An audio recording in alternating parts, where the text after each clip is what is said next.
Do they play too many games? Yes, they do. Too many. Too many games. You hear about everywhere. Players complaining, coach going off in interviews.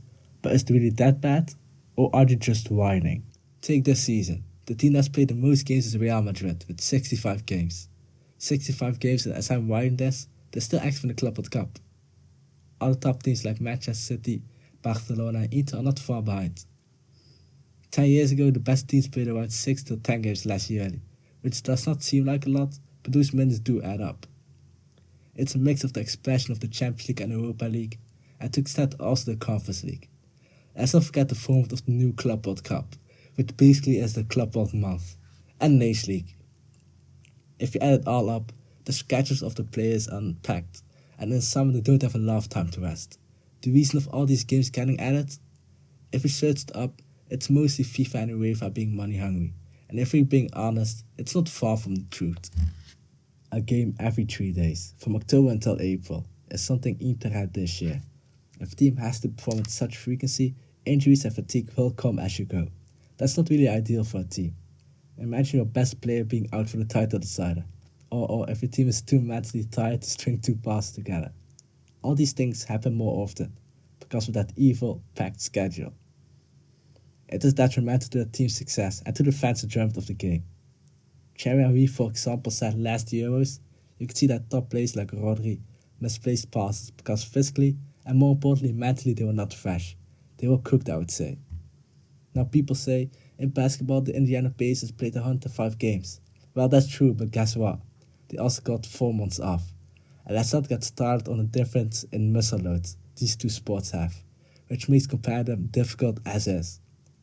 In football you get 4 weeks with luck, with the result that the players' muscles won't recover properly, and the mental reset's never going to happen. Who needs one anyway? Footballers earn a crap load of money, that's well known, and hey, money makes you happy, right? These packed schedules help pay for that lifestyle, but unless the players go on a strike, there's nothing much they can do. The players nearly talk 2 years or so about going on strike, but it's unclear how advanced that is, or if it's even going to happen. For the football bonds, however, it is clear. They want to milk football out as hard as they can, and luckily for them, football can do much more than your average cow can. Traveling to different countries to earn money mid-season? Shameless, but who cares if you can earn more money? Many players and coaches have voiced their opinion on the packed schedule and the effects it has on their team and on themselves. Top coaches like Klopp and Guardiola have spoken about it many times already, and many different players have spoken about it, like Tchouaméni and Bastoni, for example. For me personally, it hit me when on a random weekday in I think March, I saw like 20 or 30 games scheduled, and some of these games were big games too.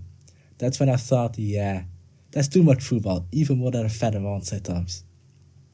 That's when I thought, it's definitely too much, I think.